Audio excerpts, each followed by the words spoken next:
My name is Ariane Huggins. This is Diversity and Culture, and this is week 7, my video reply. So we'll go ahead and just jump right into this. So the first question is, in the 1997 case of University and Community College Systems of Nevada versus Farmer, Farmer was initially rewarded $40,000 in damage for violation of the Equal Pay Act. The university won an appeal in front of the state of Nevada Supreme Court. The U.S. Supreme Court declined to hear the case, leaving the lower court's verdict in place. Defend or critique the finding of the Nevada Supreme Court using the deontological or teleological approach. So,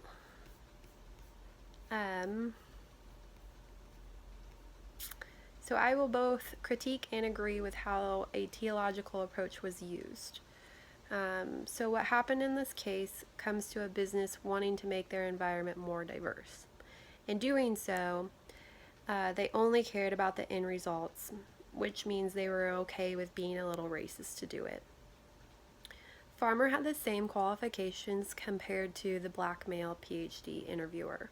However, the male received the job and at a higher pay of over $7,000. When taken to a local court, Farmer won $40,000, but the university took it to the next level by taking it to the Supreme Court, where it was all overturned. The university took it to a higher court to appeal because they had the end goal of being diverse and did not want to change their policies. They have an idea of making their company a more diverse environment, which means they chose the black male because they were lacking teachers like him.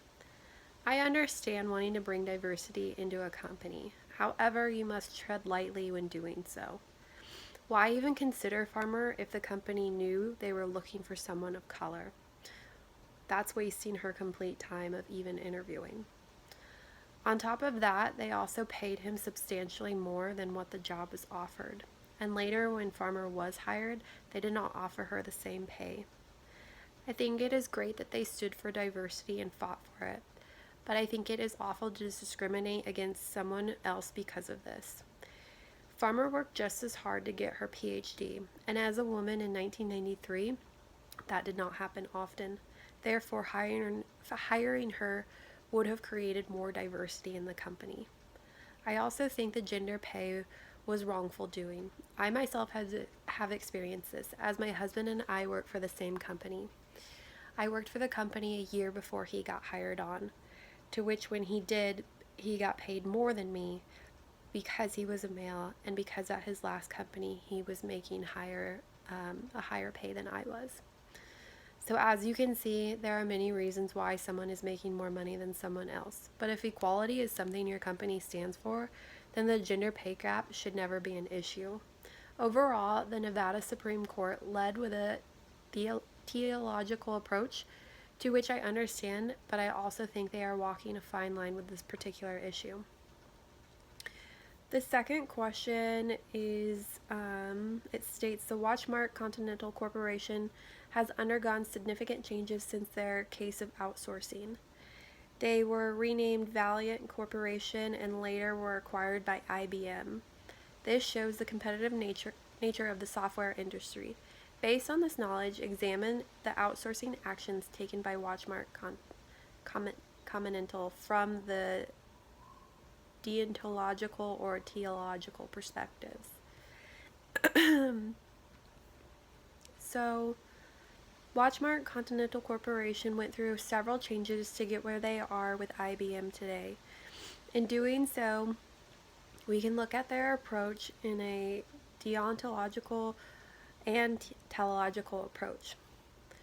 First off, deontological perspectives values moral regardless of the outcomes.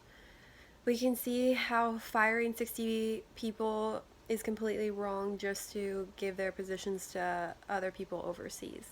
This outsourcing means that they are taking advantage of people who do the same work but get paid far less because they live in countries without many human rights laws.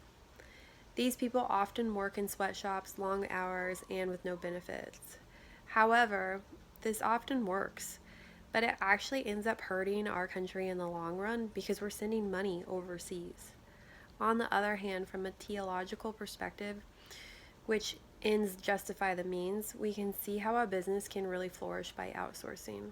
First off, it's 100% legal to use our global market to find better prices. Things in America are costly, and running a business means many expenses like taxes, regulations, and laws. For example, I have a brother-in-law who has started 3 very successful businesses through very hard work and determination. He has confided in me that often it felt like he was swimming upstream, that the regulations, taxes, and the laws seemed to almost make it impossible to start and run a successful company. It makes sense why a company would focus on outsourcing rather than finding in-house people to do the job. When it comes to a business, they must be able to make a profit, which means outsourcing may be their only chance. This allows people in other countries to have jobs. As we see, there are many arguments that can be made to both the deontological and theological perspectives.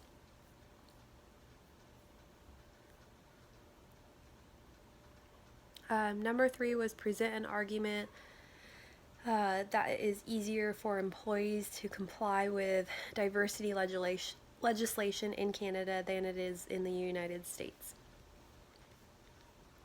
In the United States, many people have tried to enact affirmative action in order to promote diversity.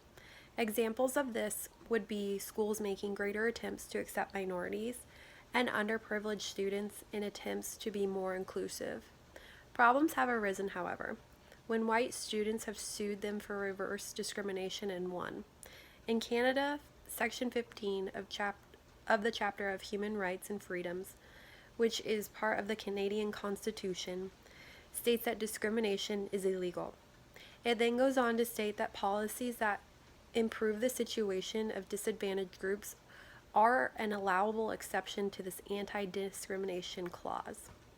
Therefore, Canada laws pretty much states in their legislation that it is essentially okay to be racist as long as it's not against minorities or underprivileged groups. Reverse discrimination means that it is perfectly okay to discriminate against white males in the workplace. This is like trying to make a right by making a wrong. This is incredibly frustrating. Their way of thinking makes absolutely no sense. In order to stop discrimination, they are going to help the minority groups and the underprivileged groups, but completely allow white males to take the hit for it. This is absolutely not okay to be racist towards white males in order to correct the racism that has happened to the minorities in the past. Fixing discrimination does not mean being racist to the group that was receiving the least amount.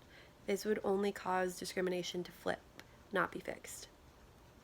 It's completely mind-blowing that this would ever be considered as a law anywhere, as it promotes discrimination in the opposite way. Equality means making it fair to everyone. Mind-blowing that they do not see this point and take it into account.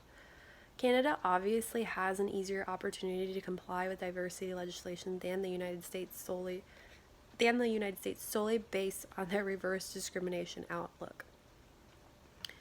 The last question was to watch the media and kind of talk about it. So, media and diversity. I watched a show that was based in rural Canada.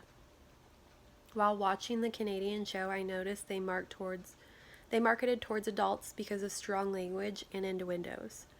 I would say they also intended the audience to be Canadian, due to the sheer amount of references that I clearly did not understand. They stereotyped against Hicks, jocks, religions, and pretty much any other stereotype they could think of. The show was very intelligent, and the message they seem to be pushing is that people are not always what they seem. Sometimes Hicks are smart, sometimes jocks are nice, and sometimes religious people are not hypocritical. The commercials were very awkward. They targeted males. Most of them were about male grooming products. They also had other commercials for really bad teenage drama, cell phones, and milk products. To be frank, I hated the commercials more than I normally do and found it very difficult to keep paying attention to them. The commercials seem to target a diverse group of hairy men and angsty teenagers, which confused me as the show's dialogue was very clever. At best guess, I would say not all. A lot of thought went into matching the commercials with the show. There were also commercials for African Americans selling their products at Target. The products that were being sold were hair and face products exclusively for African Americans, and the commercials were talking about how important it was for Target to be diverse enough to collaborate with them for this collection. I honestly felt very awkward when watching these. I do not feel that they promoted diversity at all and honestly thought it was too much. I think it is awesome there are products out there for different ethnicities. However, the commercials were implying that African American entrepreneurs are not equally represented in major businesses and that Target is being more diverse than the other companies for working with them. I think this is a very broad outlook. For example, there are not many Chinese or India products slash entrepreneurs that are represented in companies like Target, and it's due to many reasons. uh, it almost comes it comes off as an aggressively offensive commercial. Overall, watching television while taking note of diversity stereotypes and what they are trying to target was very interesting. It made me realize that there are many racial innuendos on TV. Um, Everything around us is trying to sway our perspective in one way or another, even if it's our favorite television show or it's just the commercials that follow it. This was a great opportunity to really notice what you are watching and be aware of how common these things are in your everyday life.